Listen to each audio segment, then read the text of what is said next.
नमस्कार दोस्तों, आशा जीडीएस में आपका स्वागत है। आज हम लोग जैन धर्म के बारे में जानकारी लेंगे। जैन धर्म जो है उसका उदय का कारण क्या है। तो जैसा कि हम जानते हैं कि जैन धर्म का जो उदय है, जो सनातन धर्म में जितने भी कठोरता से जो नियम पालन होते थे उसको कुछ कम करने के लिए जैन धर्म का उदय हुआ। जैन धर्म के जो प्रवर्तक हैं, सर्वप्रथम जो प्रथम तीर्थंकर बोला जाता है, जो जैन धर्म है उसके जो प्रथम तीर्थंकर हुए ऋषभदेव हुए, उन्होंने जैन धर्म को चलाया। लेकिन वास्तविक संस्थापक की हम जब बात करेंगे तो महावीर स्वामी ही वास्तविक संस्थापक जैन धर्म के माने जाते हैं। तो जैन धर्म जो है, जैन शब्द जो है संस्कृत के जिन से बना हुआ है, जिसका तात्पर्य होता है विजेता। तो जैन धर्म जब हम लेते हैं तो यह श्रमण परंपरा, किस परंपरा से? श्रमण परंपरा से माना गया है। श्रमण परंपरा से जैन धर्म को उदय माना गया है। श्रमण परंपरा क्या है? जो वेद में जितने भी श्रमण परंपरा उसे कहते हैं जिसने वेदों को पूर्ण रूप से नकार दिया और उसके विपरीत जो एक धर्म चलाया उसे हम श्रमण परंपरा कहते हैं। यानी कि श्रमण परंपरा में वेदों को नकारा गया और फिर जाकर जैन धर्म का उदय माना जाता है। तो जैन धर्म जो है इसके संस्थापक कौन हुए? ऋषभदेव, जो प्रथम तीर्थंकर हुए एवं इन्हें आदिनाथ, एक और नाम आदिनाथ के नाम से भी जाना जाता है। इनका जन्म जो है अयोध्या में हुआ था। कहाँ हुआ था? अयोध्या में इनका जन्म हुआ था और इन्होंने देह त्याग कहाँ किया था? कैलाश पर्वत पे। अगर हम जैन धर्म के बारे में जब हम जानकारी लेते हैं तो इसमें हम जानते हैं कि इसमें 24 तीर्थंकर हुए। कितने तीर्थंकर हुए? 24 तीर्थंकर हुए। 5 तीर्थंकर जो हैं जिनका जन्म अयोध्या में हुआ है।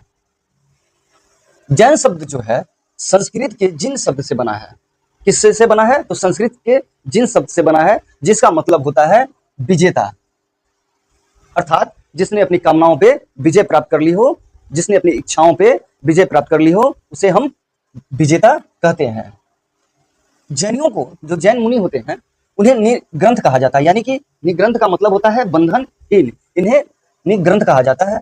ऋषभदेव और अरिष्टनेमी जो है, यानी प्रथम तीर्थंकर और 22वें तीर्थंकर का वर्णन ऋग्वेद में मिलता है।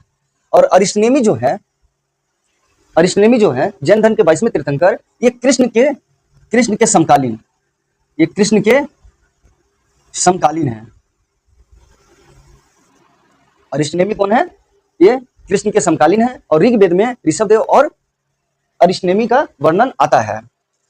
पार्श्वनाथ जो हुए, ये जैन धर्म के 23वें तीर्थंकर हुए, जिनका जन्म काशी में हुआ था और इनके पिता काशी के राजा थे जिनका नाम अश्वसेन था। क्या था? अश्वसेन इनके पिता थे, जो काशी के राजा थे और ये इक्ष्वाकु वंश के थे।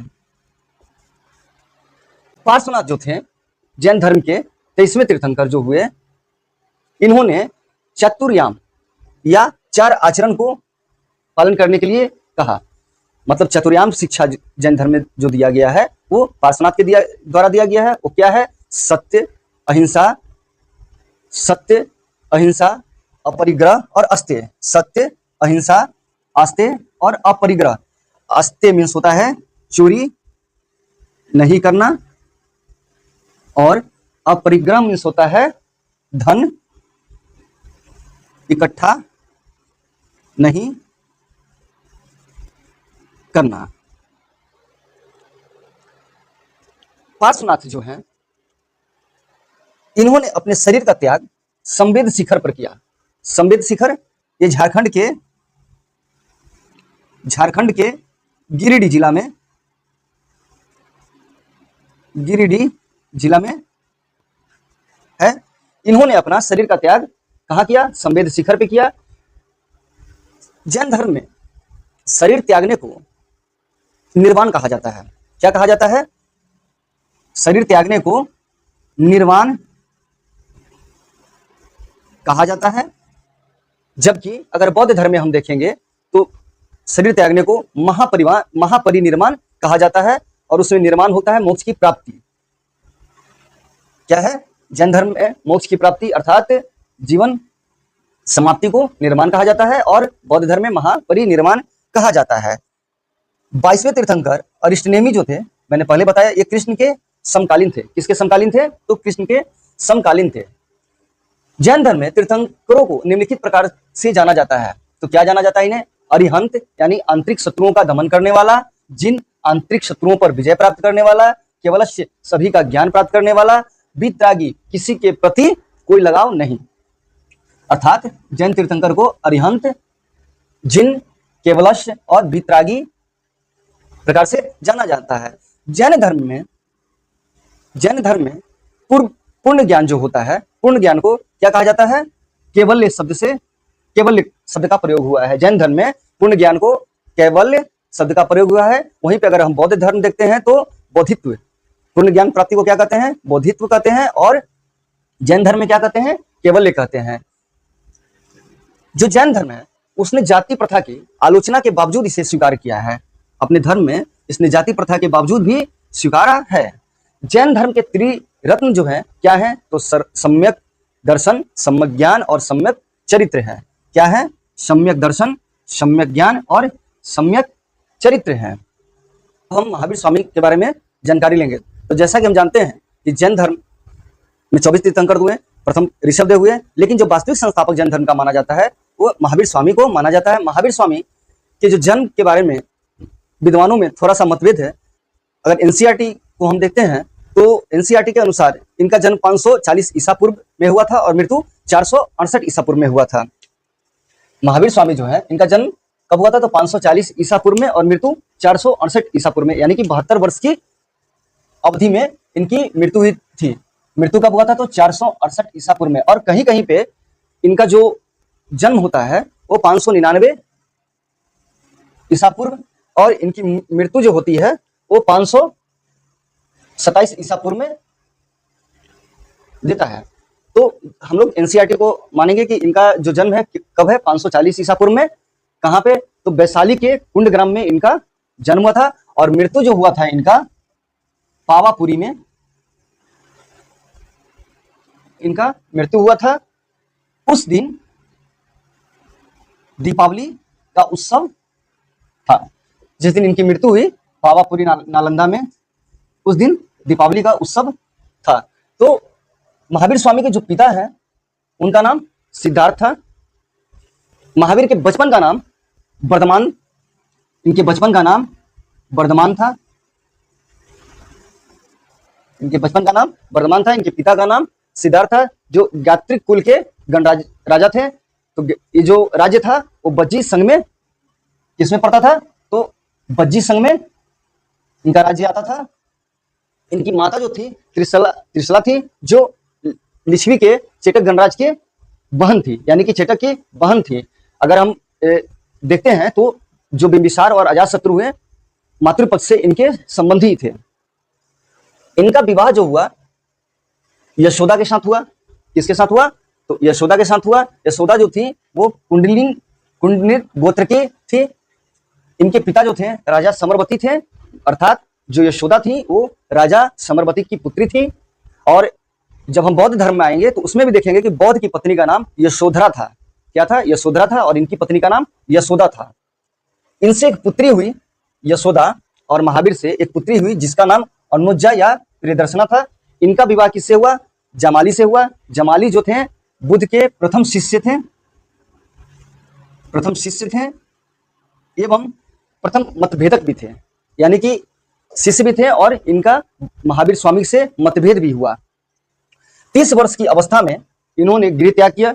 गृह त्याग करने के समय इन्होंने अपने बड़े भाई नंदीवर्धन से इन्होंने अनुमति लिया, और उसके बाद इन्होंने गृह त्याग किया। गृह त्याग करने के 12 वर्ष के उपरांत, यानी कि 12 वर्षों तक इन्होंने कठिन तपस्या किया, और कठिन तपस्या के उपरांत इन्हें जुम्भिक ग्राम में ऋजुपालिका नदी के तट पे साल वृक्ष के नीचे इन्हें ज्ञान प्राप्त हुआ। ज्ञान प्राप्त जैन धर्म में क्या बोला जाता है? केवल्य। ज्ञान प्राप्ति को जैन धर्म में क्या बोला जाता है? कैवल्य बोला जाता है। ज्ञान प्राप्ति के बाद यह केवलिन कहलाए, महावीर कहलाए, जिन कहलाए, अहर्त कहलाए और निग्रंथ कहलाए। क्या कहलाए? ज्ञान प्राप्ति के बाद यह केवलिन कहलाए यानी कि ज्ञान प्राप्त, सर्वोच्च ज्ञान, जिन विजेता, महावीर शक्तिशाली,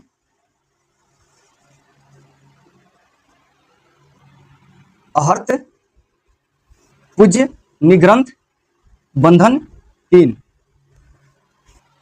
ज्ञान प्राप्ति के बाद केवलिन, जिन, महावीर, अहर्त और निग्रंथ कहलाए। इन्होंने अपना जो धर्म का प्रचार था चंपा, वैशाली एवं राजगिरी में घूम घूम कर किया और जो चंपा नगरी था वो जैन धर्म का प्रमुख केंद्र बना। चंपा जो नरेश थे, दधिवर्धन और उनकी पत्नी पद्मावती, उनकी पुत्री जो थी चंदना, इनकी प्रथम शिष्या भी बनी। इनके जो शिष्य थे वो मखली पुत्र गोसाल थे, जिन्होंने आजीवक संप्रदाय चलाया। इनके जो प्रथम शिष्य थे जमाली थे और जैन धर्म के स्थापना के 14 वर्ष के बाद इनका मतभेद हुआ। मतभेद का कारण था क्रियमान कृत सिद्धांत, अर्थात क्रियमान कृत का सिद्धांत का मतलब हो गया कि कार्य करने के पहले ही कार्य को पूर्ण हो जाना। क्रियमान कृत का मतलब है कि कार्य करते ही पूर्ण हो जाना, कार्य करते ही पूर्ण हो जाना। और जमाली जो थे उन्होंने बहुतरवाद सिद्धांत का प्रतिपादन किया, यानी कार्य करने के बाद कार्य को पूर्ण माना जाना, यानी कि कार्य पूर्ण होने के बाद कार्य पूर्ण होना। इस पे मतभेद हुआ और जमाली इनसे अलग हो गए। और जमाली के विद्रोह के 2 वर्ष के बाद दूसरा विद्रोह तीसगुप्त ने किया। प्रश्न अक्सर आता है कि पहला विद्रोह किसने किया? तो जमाली ने, और दूसरा विद्रोह किसने किया? तो तीसगुप्त ने किया। बौद्ध साहित्य में इन्हें क्या कहा गया? तो निगंठनाथ पुत्र कहा गया। किसे? महावीर स्वामी को बौद्ध साहित्य में निगंठनाथ पुत्र कहा गया। इनके जो शिष्य थे 11, इन्होंने 11 शिष्यों को गणधर कहा, अर्थात 11 शिष्य को गण में विभाजित किया और प्रत्येक गण का एक गणधर बनाया। तो इनके जो 11 शिष्य थे क्या कहलाए? गणधर कहलाए। इनके शिष्य कौन कौन थे? तो ये जो 11 शिष्य हुए वे कौन कौन हुए? तो इंद्रभूति, अग्निभूति, वायुभूति, सुधर्मन, व्यक्त, मंडित, मौर्यपुत्र, अकंपित, अचल भ्राता, मेतार्थ और प्रभास। इनके जो थे 11 ये गणधर थे, इनके शिष्य थे, जिसमें सिर्फ एक सुधर्मन जो बचा। इनकी मृत्यु के उपरांत एक सुधर्मन ही थे जो जीवित रहे। बाकी 10 गणधर थे, इनके शिष्य थे, इनके रहते ही उनकी मृत्यु हो गई थी।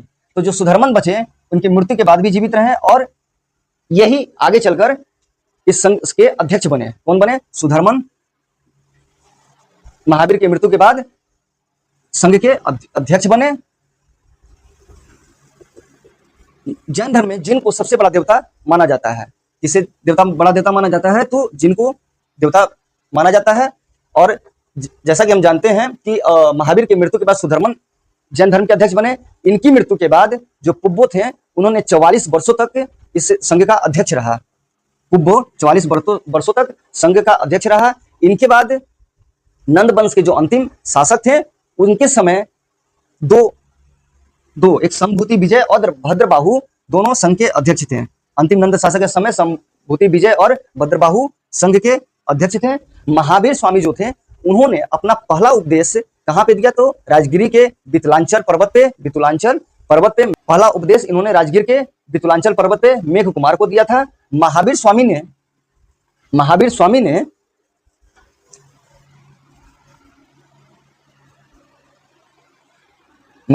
ने पार्श्वनाथ के द्वारा दिया गया चतुर्याम के बाद एक 5वां जो है ब्रह्मचर्य, यानी सत्य, अहिंसा, अस्तेय, अपरिग्रह एवं ब्रह्मचर्य, ये जो थे साधुओं के लिए बहुत ही महत्वपूर्ण थे, यानी कि इनको पालन करना होता था। लेकिन जो गृहस्थ थे उनके लिए इन्होंने अनुव्रत सिद्धांत को दिया। वो क्या था? तो सत्यानुव्रत, अहिंसानुव्रत, अस्त्यानुव्रत, अनुव्रत, अपरिग्रहानुव्रत और ब्रह्मचर्यानुव्रत, जो गृहस्थ साधकों के लिए पालन करना अनिवार्य होता था। नीच है, उन्होंने ऐसा माना कि नीच जाति के लोग भी कर्म के अनुसार, मतलब अच्छे कर्म करके निर्वाण को, मोक्ष को प्राप्त कर सकते हैं। मतलब जैन धर्म जो है, इसने जाति प्रथा को स्वीकार किया। इसमें कुछ जैन मुनि जो थे, उनके अनुसार जो नीच जाति के लोग थे, कर्म से निर्माण प्राप्त कर सकते थे, अर्थात अच्छे कर्म करके वो मोक्ष को भी प्राप्त कर सकते थे। यानी कि इसमें जो नीच वर्ग के लोग थे, उनको भी शामिल जैन धर्म में किया गया। जैन धर्म में अनंत चतुष्ट है। कौन सा? तो अनंत दर्शन, अनंत ज्ञान, अनंत वीर और अनंत सुख, ये चतुर्थ याम में आते हैं। अनंत दर्शन, अनंत ज्ञान, अनंत वीर और अनंत सुख। जैन धर्म के जो त्रिरत्न है, सम्यक दर्शन, सम्यक ज्ञान, सम्यक चरित्र, कौन से? सम्यक दर्शन, सम्यक ज्ञान और सम्यक चरित्र। इसका अनुसरण करके जो व्यक्ति है, मनुष्य है, वो अपना क्या करता है कि कर्म का जो है जीव की और प्रवाह रुक जाता है। त्रिरत्न जो है वो मनुष्य के द्वारा कर्म फल से मुक्ति पाने का मार्ग है। त्रिरत्न, इससे क्या है कि सम्यक दर्शन, सम्यक ज्ञान और सम्यक चरित्र, इसको अपनाकर, इसका अनुपालन कर कर व्यक्ति का जो कर्म का जीव की ओर प्रवाह रुक जाता है। मतलब कर्म का जीव की ओर प्रवाह को रुक जाना संवर कहते हैं। कर्म का जीव की ओर प्रवाह बने रहना आश्रव कहते हैं। और जीव में पर्याप्त कर्म की समाप्ति, इसे हम निर्जरा कहते हैं। क्या कहते हैं? निर्जरा। तो त्रिरत्न अपनाकर व्यक्ति कर्म फल से छुटकारा पाता है। गृहस्थ जीवन बिताने वाले को अनुव्रत कहते हैं। क्या कहते हैं? अनुव्रत। तो अनुव्रत कौन से हुए? अभी मैंने बताया, सत्यानुव्रत, अहिंसानुव्रत, अहिंसानुव्रत, अस्त्यानुव्रत, अपरिग्रहानुव्रत एवं ब्रह्मचर्यानुव्रत। इसका अनुपालन गृहस्थ जीवन में जो साधक, जो जैन गृहस्थ जीवन व्यतीत करते थे, उनके लिए इसका पालन करना अनिवार्य था। जैन धर्म में एक महत्वपूर्ण चीज है कि जब कोई भी व्यक्ति मोक्ष की प्राप्ति करना चाहता था, तो वो संलेखना विधि को अपनाता था। संलेखना विधि अर्थात काया क्लेश जिसे बोलते हैं, संथारा भी बोलते हैं। इसमें क्या होता था कि मोक्ष प्राप्ति के लिए व्यक्ति भोजन को त्याग देता था, और भोजन त्यागने के बाद वो मृत्यु को प्राप्त होता था, जिसे उसे मोक्ष की प्राप्ति होती थी। संसारिक तृष्णा बंधन की मुक्ति को जैन धर्म में निर्वाण कहते हैं। क्या कहते हैं? संसारिक तृष्णा बंधन की मुक्ति को जैन धर्म में निर्वाण कहते हैं। जैन मतानुसार ज्ञान के 3 स्रोत हैं। कौन कौन? तो प्रत्यक्ष, अनुमान और ऋषि उनके तीर्थंकरों के वचन। प्रत्यक्ष, जो प्रत्यक्ष घटना हो रहा है अनुमान लगाकर, और तीर्थंकरों के जो वचन है, ये जैन मतानुसार ज्ञान के 3 स्रोत हैं। जैन धर्म आत्मा को मानता है एवं जीव के पुनर्जन्म को भी स्वीकार करता है। जैन धर्म अपनाने वाले शासक कौन हुए? तो जैन धर्म अपनाने वाले शासक चेटक हुए, लिच्छवी के प्रदोत, अवंती, उज्जैन के मगध के शासक चंद्रगुप्त मौर्य, बिंदुसार, मगध में ही आएंगे तो महापद्मनंद, घनानंद, कौशांबी, सिंधु, उदयन, कलिंग शासक, खारवेल, ये सब जैन मतानुयायी थे। मगध के जो शासक थे चंद्रगुप्त मौर्य, उन्होंने संलेखना विधि के द्वारा कर्नाटक के श्रवणबेलगोला में जाकर उन्होंने अपना मोक्ष प्राप्त किया, अर्थात निर्वाण प्राप्त किया। श्रवणबेलगोला में ही हम देखते हैं कि वहां पर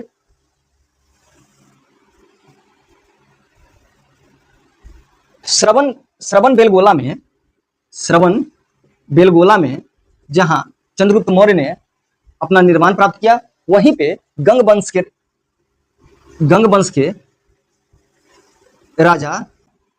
के राजा रचमल के शासन के समय चामुंड राय द्वारा 983 ईस्वी में 983 ईस्वी में बाहुबली की मूर्ति स्थापित की गई, जहां पर प्रत्येक 12 वर्ष के उपरांत महामस्तकाभिषेक होता है। बाहुबली के बारे में कहा जाता है कि वो जैन धर्म के प्रथम तीर्थंकर ऋषभदेव के पुत्र थे। कौन थे? प्रथम तीर्थंकर ऋषभदेव के पुत्र थे, जिनका 12 वर्षों के अंतराल पे महामस्तकाभिषेक होता है। अब हम आते हैं जैन संघ के सदस्य कौन कौन से थे। तो जैन संघ के सदस्य 4 भागों में विभाजित हैं। कौन कौन? भिक्षु, भिक्षुणी, श्रावक और श्राविका। जो 5 महाव्रत हैं वे भिक्षु और भिक्षुणी के लिए अनुपालन करना अनिवार्य है, और जहां महाअनुव्रत की बात होता है वहां पे श्रावक और श्राविका, अर्थात जो श्रावक और श्राविका हैं ये गृहस्थ जीवन में रह के जैन धर्म का अनुपालन करते थे। धर्म प्रचार में जैन धर्म के साथ अर्थात महावीर स्वामी के साथ किन लोगों ने साथ दिया? तो आनंद, महासग, कामदेव, साहिल प्रिया, सूरदेव, कुंडलकोली और संडाल पुत्र, इन्होंने जैन धर्म का प्रचार किया। जैन धर्म 7 तत्वों को मानता है। जैन दर्शन में 7 तत्वों को माना जाता है। कौन कौन? जीव या आत्मा, जीवात्मा, आजीव, आश्रव, निर्जरा, संबर, बंध या मोक्ष, जीव या अजीव। बंध और मोक्ष को ही प्रकृति या पुद्गल भी कहते हैं। जैन दर्शन जो है सप्तभंगी ज्ञान अथवा स्यादवाद या अनेकवाद को मानता है, यानी कि सप्तभंगी ज्ञान का ही नाम है स्यादवाद और अनेकांतवाद।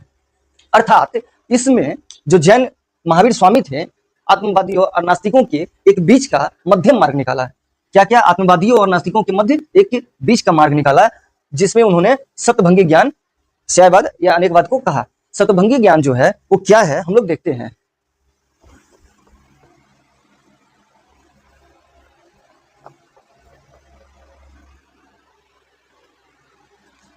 सप्तभंगी ज्ञान में पहला है स्यात् अस्ति। क्या है? स्याद् अस्ति अर्थात किसी अपेक्षा या दृष्टिकोण से वस्तु का अस्तित्व है, अर्थात किसी अपेक्षा या दृष्टिकोण से वस्तु का अस्तित्व है। ये स्याद् अस्ति। दूसरा स्याद् नास्ति, अर्थात वस्तु का किसी अपेक्षा या दृष्टिकोण से वस्तु का अस्तित्व नहीं है। अस्तित्व नहीं है। स्याद् नास्ति। तीसरा स्याद् अस्ति और नास्ति, अर्थात किसी वस्तु का अस्तित्व है भी और नहीं भी। क्या है? स्याद् अस्ति मतलब किसी वस्तु का अस्तित्व है भी और नहीं भी। चौथा है स्याद् अवक्तम,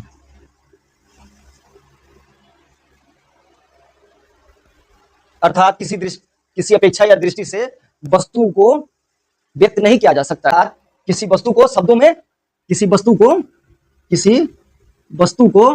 शब्दों में नहीं कहा जा सकता है। स्याद् अव्यक्तम।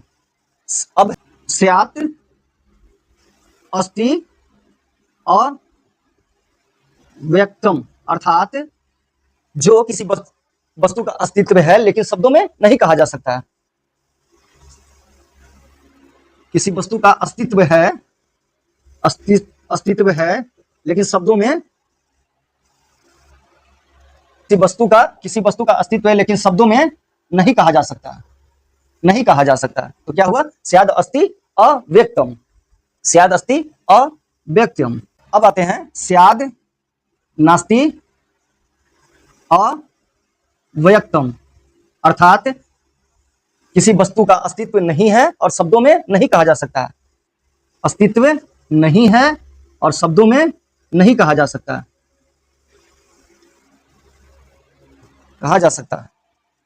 अब हम 7वां जो अंत में उसमें आते हैं, स्याद अस्ति च नास्ति अव्यक्तम। क्या है? स्याद अस्ति च नास्ति च अव्यक्तम, अर्थात वस्तु का अस्तित्व है भी नहीं भी है, और शब्दों में नहीं कहा जा सकता, नहीं कहा जा सकता। यह है आपका स्यायवाद या अनेकावाद। जैन धर्म के अनुसार क्या कहा गया कि विश्व शाश्वत है और असंख्य चक्रों में विभाजित है। तो जो इनकी चक्र की अवधि होती थी वो दो अवधि होती थी। चक्र की अवधि जो है इनकी दो है, एक उत्सर्पणी और अवसर्पणी, यानी कि चक्रों की अवधि दो होती थी। कौन कौन? उत्सर्पणी और अवसर्पणी। उत्सर्पणी जो है विकास की है और ये हार्स यानी कि पतन की है। क्या है? विकास की अवधि है और ये हार्स यानी पतन की अवधि है। प्रत्येक अवधि अपने पूर्ववर्ती अवधि के समान होती थी, माने जो अवधि होती थी इसकी एक पूर्ववर्ती अवधि के समान होती थी। इस अवधि में कहा जाता है कि जो चक्र है उसमें 24 तीर्थंकर, 12 चक्रवर्ती सम्राट या शासक या 63 सलाका पुरुष यानी कि महान पुरुष होते थे, जो नियमित मध्यांतरों में चक्र में निवास करते थे। क्या करते थे? जो नियमित मध्यांतर था उस चक्र में निवास करते। कौन कौन? 24 तीर्थंकर, 12 चक्रवर्ती और 63 सलाका पुरुष। मगध में 12 वर्षों का भीषण अकाल 300 ईसा पूर्व पड़ा। उस समय चंद्रगुप्त मौर्य मगध का शासक था। इसी समय जो जैन धर्म है दो भागों में विभाजित हुआ, श्वेतांबर और दिगंबर। श्वेतांबर स्थूलभद्र के साथ रहे और जो दिगंबर थे वो भद्रबाहु के साथ।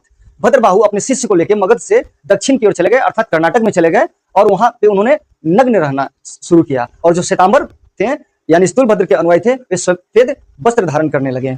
तो हम देखते हैं कि दो मतों में विभाजित हुआ, श्वेतांबर और दिगंबर। श्वेतांबर जो होते थे मोक्ष के लिए वो वस्त्र त्याग की आवश्यकता नहीं माना।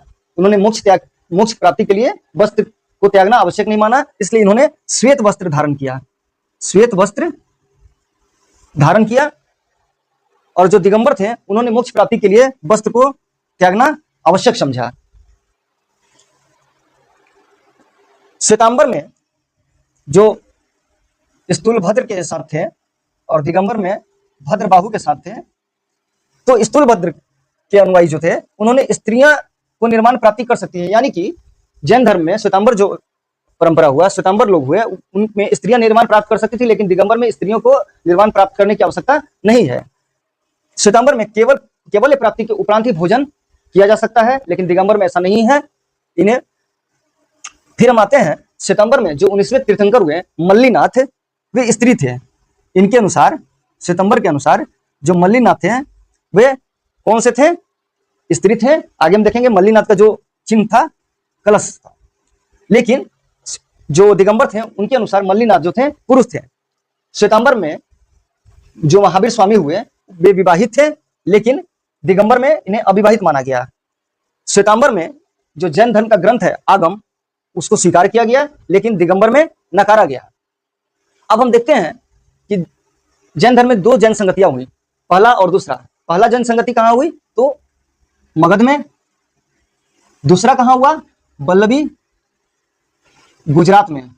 पहला कब हुआ? तो 300 ईसा पूर्व में, और द्वितीय जो हुआ वो 512 ईस्वी में। इस प्रथम जैन संगति में जो शासक थे वो चंद्रगुप्त मौर्य थे। प्रथम शासक थे चंद्रगुप्त मौर्य, और अध्यक्षता किया था स्थूल भद्र ने। किसने किया था? चंद्रगुप्त मौर्य शासक थे और स्थूल भद्र इसकी अध्यक्षता किए थे। इसमें जो जैन धर्म के जो ग्रंथ थे जो लुप्त हो गए थे या बिगड़े थे उसको संकलित किया गया, उसे 12 अंगों में संकलन किया गया। और जो द्वितीय जैन संगति हुई वो किसके? देवर्धिगण, या जिन्हें क्षमा श्रवण भी कहते हैं, इनकी अध्यक्षता में द्वितीय बौद्ध संगति हुई। जब हम यहाँ पे देखते हैं कि जब अकाल समाप्त हुआ था तो भद्रबाहु जो थे वो मगध की ओर लौटे थे, लेकिन मगध वासियों ने उन्हें यहाँ से नकारा और ये फिर चले गए थे आपको कर्नाटक में।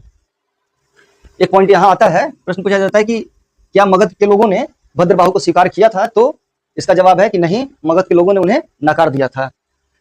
जो सबसे महत्वपूर्ण आता है कि जैन धर्म में जो 24 तीर्थंकर थे उनके चिन्ह, हम लोग एग्जाम में भी देखे हैं कि तीर्थंकर के साथ उनका जो प्रतीक चिन्ह होता है उसके बारे में पूछा जाता है। तो आज हम देखते हैं कि जो तीर्थंकर थे उनके चिन्ह क्या थे। तो जो सबसे पहले ऋषभदेव थे, प्रथम तीर्थंकर जिन्हें माना जाता है ऋषभदेव, उनका जो चिन्ह था वृषभ यानी कि सांड था, वृषभ जिसे सांड भी कहते हैं।